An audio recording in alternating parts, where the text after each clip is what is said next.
Et salut tout le monde, c'est Raphaël, j'espère que vous allez super bien. Aujourd'hui, c'est une super vidéo qui s'annonce. On va installer un pare-choc M2 sur la BMW E46. Alors, il est pas peint, mais on le teste déjà avant pour voir si tout fit super bien avec la voiture. Et ensuite, on l'emmènera chez le carrossier. Bien évidemment, il y a le coronavirus et tout, c'est un peu compliqué, mais on va faire au mieux. Allez, c'est parti, on se retrouve sur la voiture.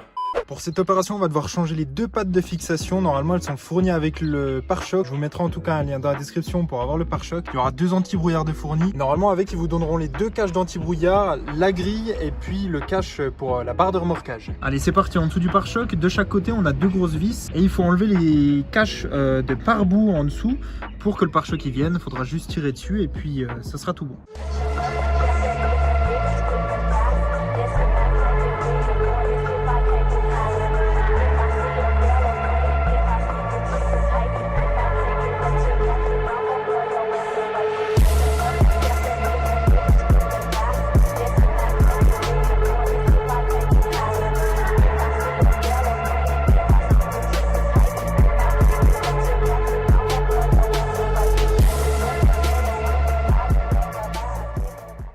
À ce moment-là de la vidéo, je me suis tout simplement demandé comment il fallait faire pour enlever la traverse en métal qui se retrouve au milieu du pare-choc.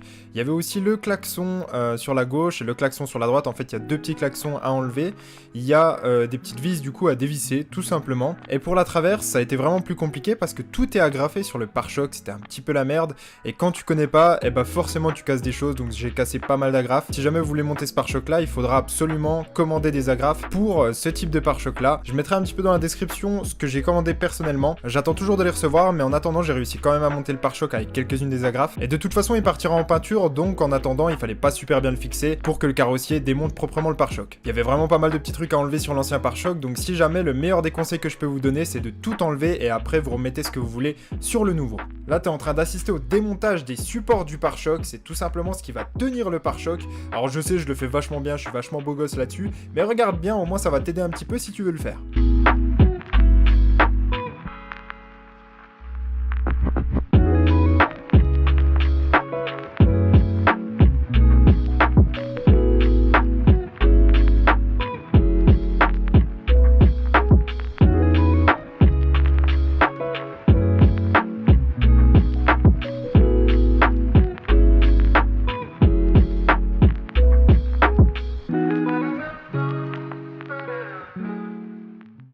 À ce moment-là, tu vois le mec qui est en train de te montrer son tuto, il est complètement débile, il se dit pourquoi pas monter le pare-choc sans la traverse à l'intérieur et sans les équipements qui étaient sur l'ancien pare-choc. Donc toi qui as un minimum de jugeote derrière l'écran, tu comprends tout de suite que ça ne va pas du tout aller sur ton nouveau pare-choc si tu ne mets pas la traverse en métal qui est censée rigidifier le tout de ton nouveau pare-choc. Voilà, c'était assez compliqué à dire, mais j'espère que t'as compris, mec, ok? Mets absolument la traverse en métal, sinon ça va pas. Donc faites pas la même connerie que moi.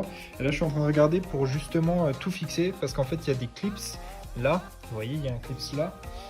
Il y a un clip là aussi. Et il faut mettre normalement des petites agrafes pour pas que ça bouge. C'est un peu la merde, franchement, parce que les agrafes d'origine, je les ai un petit peu déglinguées. Et je suis en train de regarder pour modifier ça. Voilà. C'est parti.